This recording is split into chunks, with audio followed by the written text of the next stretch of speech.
नमस्कार दोस्तों, मैं हूं संजीत त्रिवेदी। कहा जाता है कि पानी और खून साथ साथ नहीं बह सकते और ये हकीकत आज तब और भी ज़्यादा सामने आ गई है जब भारत सरकार ने पहलगाम हमले के आलोक में वो फैसले लिए हैं जो आज तक कभी नहीं लिए गए थे।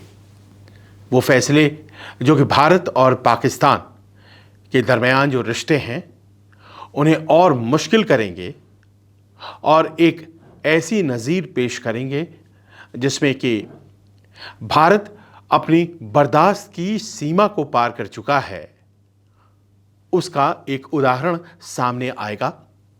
और एक ऐसा उदाहरण जिसे पाकिस्तान तड़प तड़प कर अपनी फरियाद लेकर के दुनिया के कई देशों के पास जाने के लिए मजबूर हो जाएगा। कुछ ऐसा फैसला आज हुआ है तमाम फैसलों के बीच, जिसमें कि पाकिस्तान को एक बार फिर सोचना पड़ेगा कि आखिर ये जो आतंकवाद को आयात करने का उसका विचार है, इसे रोकने की घड़ी आ गई है। क्योंकि न केवल वो देश बदनाम होता है, उसके लोग बदनाम होते हैं, बल्कि चंद लोग जो पाकिस्तान में अपनी सत्ता कायम रखे रहना चाहते हैं, वो तो अब अपनी कारस्तानियों से आम पाकिस्तानी की ज़िंदगी ही दांव पर लगा बैठे हैं। आज आपको हम बताएंगे कि जब कैबिनेट की सुरक्षा मामलों की बैठक हुई आज शाम, तो सरकार ने क्या तय किया और जो फैसले लिए गए हैं उसमें सबसे ज़्यादा संगीन फैसला जो पाकिस्तान को सीधे तौर पर प्रभावित करेगा क्या है।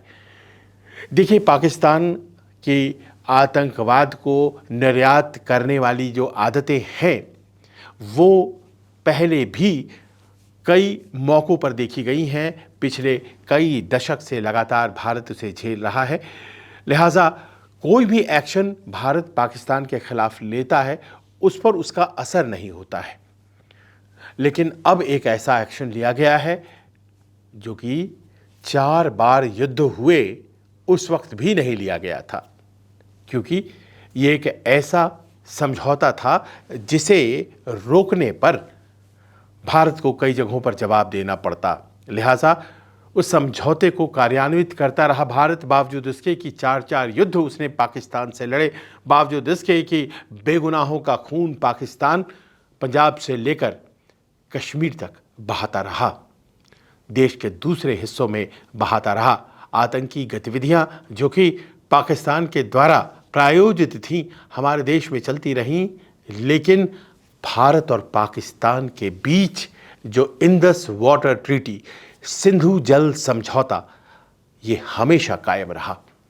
1960 का ये समझौता जिसके 64 साल पूरे हो चुके हैं, ये हमेशा कायम रहा। और ये वो समझौता है जो पाकिस्तान को पानी देता है। ये एक ऐसा समझौता है जिसमें कि भारत से बहने वाली नदियां पाकिस्तान जब पहुंचती हैं तो वहां के आवाम की प्यास बुझती है। और भारत ने फैसला लिया है, पहलगाम हमले के बाद लिया गया है ये फैसला कि भारत से अब पाकिस्तान कोई पानी नहीं जाएगा। नदियों के बहते पानी को कोई रोक सकता है क्या? जहां हम रोकेंगे उसे, हम बांध बनाएंगे। हमारी सारी तैयारी है। हम चाहते थे कि हम बांध बनाएं उन नदियों पर जिसका पानी जाता है पाकिस्तान। हम रुके हुए थे क्योंकि विरोध होता था, हम रुके हुए थे क्योंकि हमें लगता था कि एक बार फिर से समझौते पर बातचीत हो और एक बीच का रास्ता निकले। लेकिन पहलगाम ने सब्र की सारी सीमाएं तोड़ दी हैं। इस तस्वीर को देखिए जहां पर ये जो महिला है, इसकी शादी को चंद दिन गुजरे थे। एक पखवाड़ा बहुत बड़ा समय नहीं होता है, उतना भी नहीं हुआ था। और देखिए कैसे उसे आज अपने जीवन साथी को अलविदा कहना पड़ रहा है। भारतीय फौज के लिए काम करने वाला ये लेफ्टिनेंट आज की तारीख में हमारे बीच नहीं है, और वो इसलिए क्योंकि वो अपनी पत्नी को लेकर पहलगाम में उस जगह मौजूद था। और लेफ्टिनेंट नरवाल और उनकी पत्नी की जो कहानी है, ये एक घर में घटित नहीं हुई। इन तस्वीरों ने पूरे देश का सीना छलनी कर दिया। और इसके बाद ये गुजारिश सरकार से थी कि ज़बानी जमा खर्च से काम नहीं चलेगा, इस बात से भी काम नहीं चलेगा कि कोई इक्का दुक्का एक्शन हो जाए, सर्जिकल स्ट्राइक हो जाए, एयर स्ट्राइक हो जाए। जी नहीं, कुछ ऐसा एक्शन होना चाहिए जिसको महसूस कर सके पूरा पाकिस्तान और वहाँ की आवाम, वहाँ के हुक्मरानों को कह सके कि गलत कर रहे हैं आप। हम आपको तफसील से बताएंगे कि आखिर ये जो इंडस वाटर ट्रीटी, सिंधु जल समझौते को सस्पेंड करने का जो फैसला लिया गया है, ये पाकिस्तान के लिए कितनी बड़ी समस्या बन सकता है। और आपको ये भी हम बताएंगे कि एक समझौते के पालन न करने से भारत ने आखिर कितना बड़ा झटका पाकिस्तान को दिया है। लेकिन उसके पहले हम आपको बता देते हैं कि और कौन कौन से एक्शन लिए गए हैं। वो एक्शन जो कि कमोबेश पहले भी लिए जाते रहे हैं, लेकिन पाकिस्तान पर इस तरह के एक्शंस का बहुत ज़्यादा प्रभाव नहीं पड़ता है। पहलगाम की घटना के बाद दुनिया भर के देशों ने भारत के साथ अपनी संवेदनाएं जताई। उन्होंने कहा कि भारत इस मुश्किल परिस्थिति में अपने आप को अकेला न समझे, हम उसके साथ हैं। और शायद यही आत्मविश्वास है जिसने भारत को आज कड़े फैसले लेने में सक्षम किया है, उसे ताकत दी है। सीमा पार आतंकवाद जब तक कायम रहेगा तब तक इंडस वाटर ट्रीटी रोक दी गई है, सस्पेंड रहेगी और ये कार्यान्वित नहीं होगी। कभी नहीं रुकी थी, रोक दी गई है। इस बारे में हम आपको बताएंगे, लेकिन उसके अलावा कौन से फैसले लिए गए हैं। समय समय पर वो तस्वीरें आपके सामने भी आती रहती होंगी कि जब वाघा बॉर्डर जिसे कहते हैं, वहाँ पर दोनों देशों की जो पैरामिलिट्री फोर्सेस हैं और सेना है, पाकिस्तान की तरफ से पाकिस्तान रेंजर्स और भारत की तरफ से बॉर्डर सिक्योरिटी फोर्स के वीर जवान चहलकदमी करते हुए, मार्च करते हुए, और जिस तरह से वो एक समारोह हर शाम वहाँ पर होता है, देखने लायक होता है। जो हमारा साइड है बॉर्डर का वो अटारी कहलाता है, जो पाकिस्तान का साइड है वो वाघा कहलाता है। और ये बॉर्डर एक ऐसा लिंक है जो कि तमाम रिश्तों के उतार चढ़ाव के बावजूद कभी बंद नहीं होता है। लेकिन भारत ने पहलगाम हमले के आलोक में इसे बंद करने का फैसला ले लिया है। कोई वाघा बॉर्डर कल से खुलेगा नहीं। कोई वो कार्यक्रम जो आप देखते थे बीएसएफ और पाकिस्तान रेंजर्स किया करते थे मार्च का, वो नहीं होने जा रहा है। इसके अलावा पाकिस्तानियों को एक विशेष इंतज़ाम के तहत भारत में वीज़ा मिलता था, सार्क वीज़ा उसे कहते थे। और ऐसे भी जबकि पाकिस्तान के संबंध भले ना अच्छे हों, पाकिस्तान के बहुत से लोगों के संबंध यहाँ हमारे देश में और हमारे देश के बहुत से लोगों के संबंध पाकिस्तान में हैं, लेकिन हमने एक बड़ा ही कड़ा फैसला लिया है। ये जो वीज़ा सार्क वीज़ा के तहत मिलता है, एग्जेम्प्टेड ये वीज़ा होता है, ये सारे वीज़े जो पाकिस्तान नेशनल्स को मिले हुए हैं फ़ौरन रद्द किए जाते हैं। ये फैसला लिया गया है और कहा यही गया है कि जिन लोगों के पास वीज़ा था और वो चले आए थे भारत, अगले 48 घंटे में देश छोड़ दें, क्योंकि उनके वीज़ा कैंसिल हो चुके हैं। वीज़ा कैंसिल हो चुका है।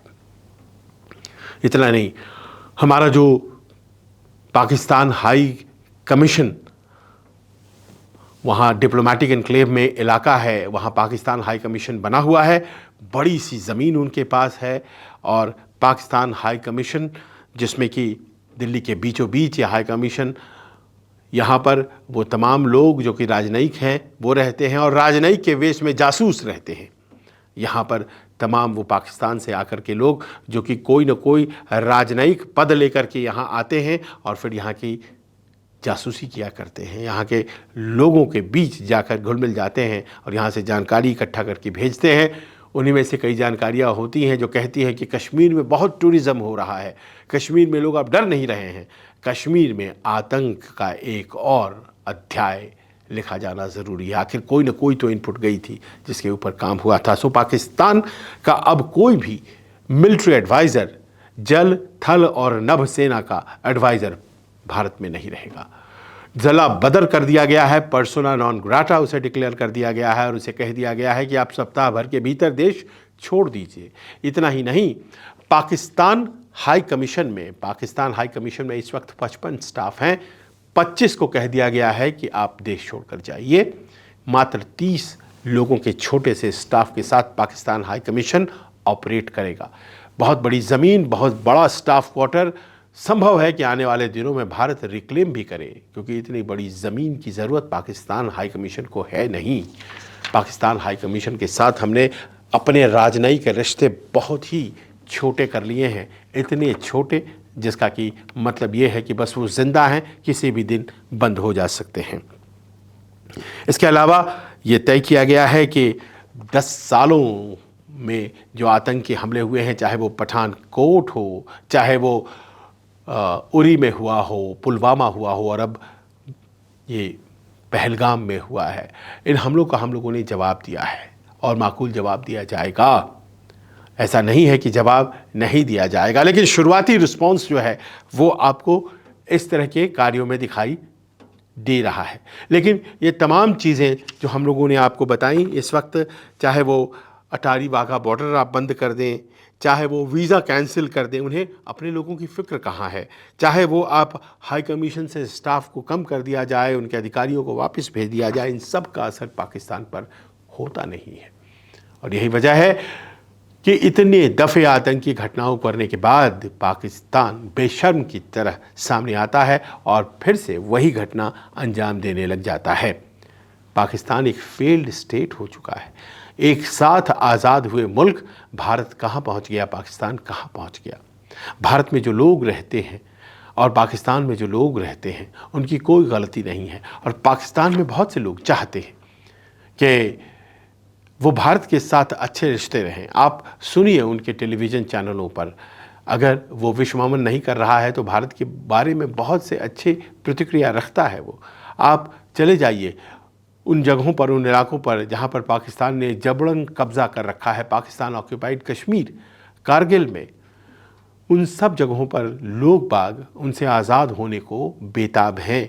पाकिस्तान आज की तारीख़ में न अपने लोगों को इज़्ज़तदार ज़िंदगी दे पा रहा है, न ज़िल्लत से भरी वो जो ज़िंदगी है उसे निजात दे पा रहा है, और उल्टे पाकिस्तान के 4 टुकड़े हो जाए इस स्थिति बन गई है। वो बलूचिस्तान में बलोच जो स्वतंत्रता सेनानी हैं उनके ख़िलाफ़ लड़ रहा है पाकिस्तान आर्मी।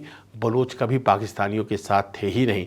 बलोच एक अपने आप में अलग देश है, लेकिन ज़बरदस्ती पाकिस्तान का उसे हिस्सा अंग्रेज़ों ने बनाया और तब से बलोच विद्रोह कर रहे हैं। और अभी तो आपने सुना ही होगा, जाफ़र एक्सप्रेस, उन्होंने ट्रेन ही हाईजैक कर ली थी। वो इतने बलशाली हैं, उन्हें कंट्रोल नहीं किया जा सकता है। और इतनी किरकिरी जो बलोच के एक्शन के कारण हुई थी, उसी से ध्यान भटकाने के लिए पहलगाम के इस घटना को अंजाम दिया गया है। आप जानते हैं कि जो पश्तून लोग हैं, जो पठान लोग हैं, जो कि खैबर पख्तूनख्वा में रहते हैं, वो दूसरा वहाँ का राज्य, पहला तो बलूचिस्तान, दूसरा खैबर पख्तूनख्वा, उस इलाके में जो पश्तून हैं, जो अपने आप को अफ़गानिस्तान से जुड़ा हुआ पाते हैं, ज़बरदस्ती उन पर ये जो पाकिस्तान की हुकूमत है, ख़ास तौर पर ये जो पंजाबी मुस्लिम्स की हुकूमत है, उन पर कब्ज़ा करना चाहती है। और समय समय पर पेशावर से उन्हें जवाब मिलता रहा है। वो कमज़ोर पड़ रहे हैं, और इन 2 जगहों पर पाकिस्तान आर्मी की खिल्ली जो उड़ी, तो उन्होंने पहलगाम में एक ऐसी घटना को अंजाम दे दिया ताकि वो साबित कर सकें कि नहीं, उनमें भी दम बाकी है। सिंध अलग होना चाहता है। सिंध में बहुत सी ऐसी समस्याएं हैं जिसको लेकर के सिंध वाले इस बात को मानते हैं कि वो दरअसल पाकिस्तान के हिस्से है ही नहीं। तो फिर पाकिस्तान बचता क्या है? अगर बलूचिस्तान, खैबर पख्तूनख्वा, सिंध सब अलग होना चाहते हैं तो वो भी पाकिस्तानी पंजाब है, बस वही तो पाकिस्तान है। और सारी बदमाशियां यहीं के लोग कर रहे हैं। सारे फ़ौज में यही पाकिस्तानी पंजाब के लोग भरे हुए हैं, वहाँ की राजनीति में पाकिस्तान पंजाब के लोग भरे हुए हैं, और ये मिल करके पाकिस्तान को गर्त में लेकर जा रहे हैं। और उसी का नज़ारा है कि वो समय समय पर आतंकवाद का निर्यात करते हैं और समय समय पर पिटते भी हैं। भारत में उन्होंने ये किया है, तो ज़बरदस्त रिटेलिएशन जो हुआ है उसकी एक बानगी है इंडस वाटर ट्रीटी का रोका जाना। अब इंडस वाटर ट्रीटी कैसे आप प्रभावित करेगा, उसके पहले ये जान लीजिए कि इंडस वाटर ट्रीटी, सिंधु जल समझौते का मतलब क्या है।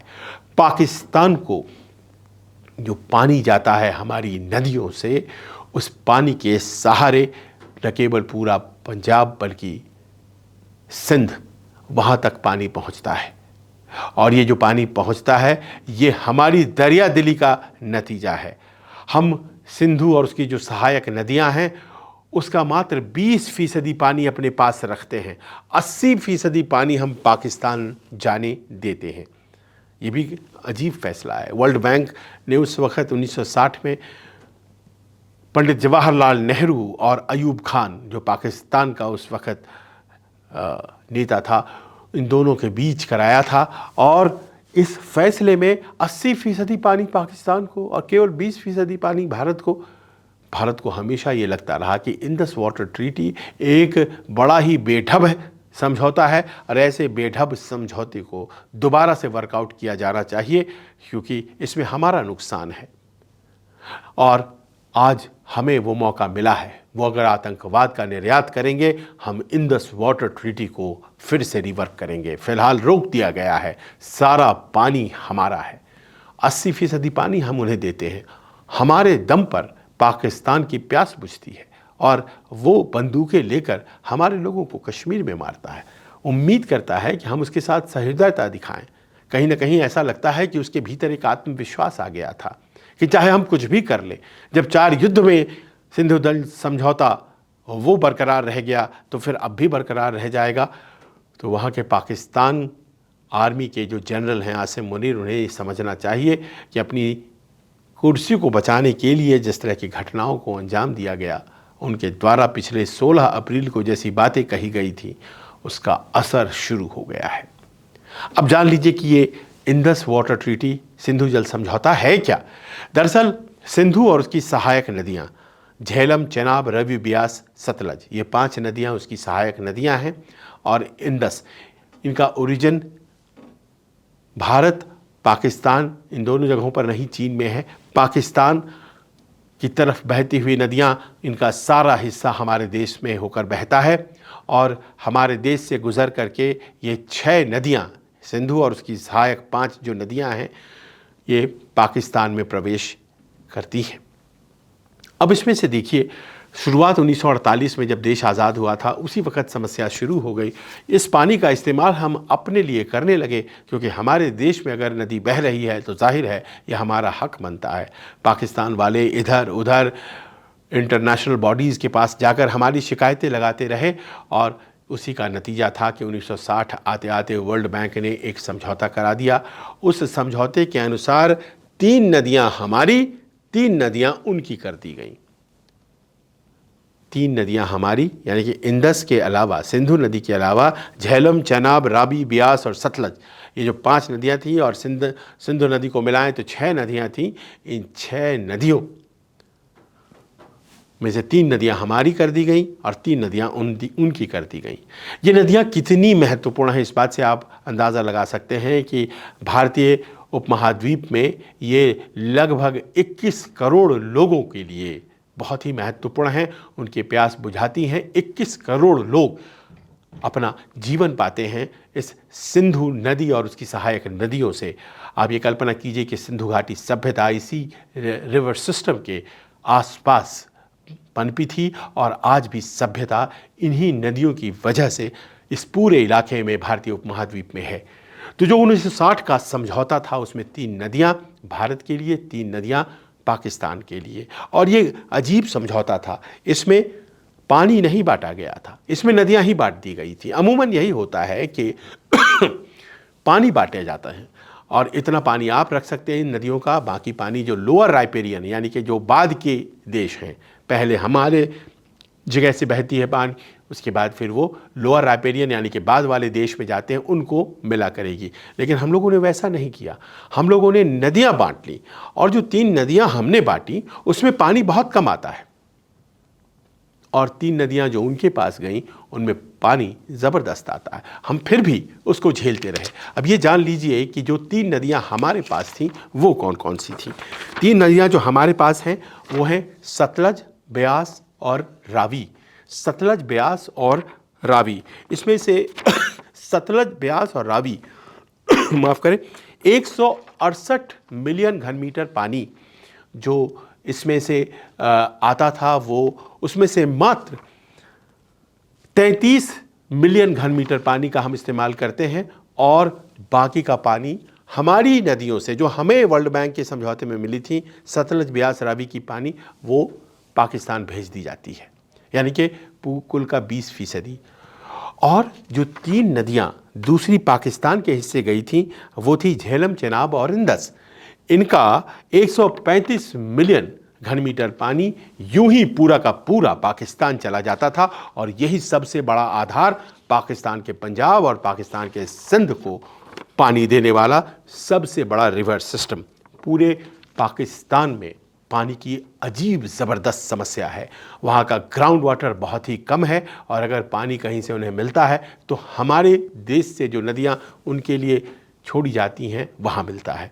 भारत को ये हमेशा लगता था कि ये बड़ा अन्यायपूर्ण समझौता है, और हम लोगों ने कई बार वहाँ पर हाइड्रो इलेक्ट्रिक प्रोजेक्ट्स बनाने की कोशिश की, झेलम, चेनाब और इंदस नदी, इन तीनों पर। और हमारी ये कोशिश रहती थी कि हम अपने लिए भी इनकी जल का इस्तेमाल कर पाएँ, लेकिन पाकिस्तान बार बार वर्ल्ड बैंक पर जाकर के और कहीं और दूसरी जगहों पर जाकर इंटरनेशनल फोरम्स में हमारी शिकायतें करता था, हम पीछे हट जाते थे। लेकिन ये जो ऐतिहासिक भूल है, इसे सही करने का समय आ गया है, और खून और पानी एक साथ नहीं बह सकते। जिस तरह से खून बहाया गया है पहलगाम में, उसका नतीजा ये है कि ऐतिहासिक भूल को अब भारत सुधारेगा। और संभव है कि उस ज़माने में पंडित नेहरू ने ये कोशिश की होगी कि संबंधों को बेहतर रखने के लिए ज़्यादा से ज़्यादा पानी उन्हें दे दो, ताकि उनके पास पानी की जो किल्लत है उसे अगर भारत पूरा करेगा तो वो भारत के साथ संबंध अच्छे रखेंगे। लेकिन उन्होंने ऐसा नहीं किया। आज की तारीख में वो पानी भी लेते हैं और हमारे साथ आतंकवाद का निर्यात कर अन्याय भी करते हैं, और ये दोनों चीज़ें एक साथ नहीं चल सकती हैं। पाकिस्तान में जो स्थिति है आज की तारीख में, 55% पानी की शॉर्टेज पहले से ही वहाँ डिक्लेयर्ड है। वहाँ पर जो खरीफ का सीज़न अप्रैल से सितंबर के बीच का होता है, उसके लिए पानी नहीं है। पाकिस्तान में कृषि करीब 20% आबादी का आधार है, लेकिन अगर पानी ही नहीं तो फिर कृषि नहीं। यानी कि अगर आपके पास पानी नहीं है खेत में, तो फिर आपके पास अन्न नहीं है।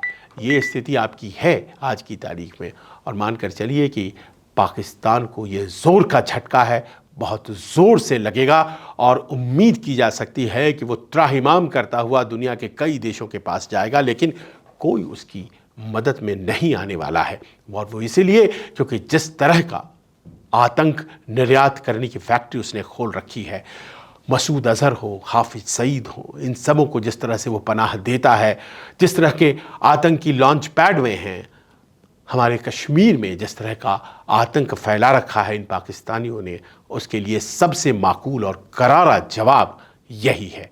आने वाले दिनों में संभव है कि पाकिस्तान के खिलाफ भारत सरकार कुछ और भी कड़े कदम उठाएगी, लेकिन ये जो फैसला है ये अपने आप में एक नज़ीर, एक मिसाल की तरह है, जो कि बहुत दूर तक संदेश लेकर के जाएगा। वहाँ की आवाम इस बात को समझ पाएगी कि कितनी खोखली उनकी हुकूमत है, कितना खोखला पाकिस्तान आर्मी और उसका जनरल है।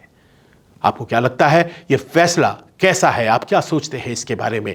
क्या भारत को इस फैसले को लेकर रुकना चाहिए, या फिर करारा जवाब और बेहतर तरीके से मिले इसका इंतज़ाम भी होने चाहिए? अपने विचार, अपने कमेंट्स हमारे साथ ज़रूर साझा कीजिए। नमस्कार। नमस्कार, मैं हूं मानक गुप्ता। अगर आपको हमारा ये वीडियो पसंद आया हो तो इसे लाइक और शेयर जरूर करें, और हाँ, हमें सब्सक्राइब और फॉलो करना ना भूलें, ताकि आप देश और दुनिया की कोई खबर मिस ना करें। तो जुड़े रहिए हमारे साथ और देखते रहिए न्यूज़ 24।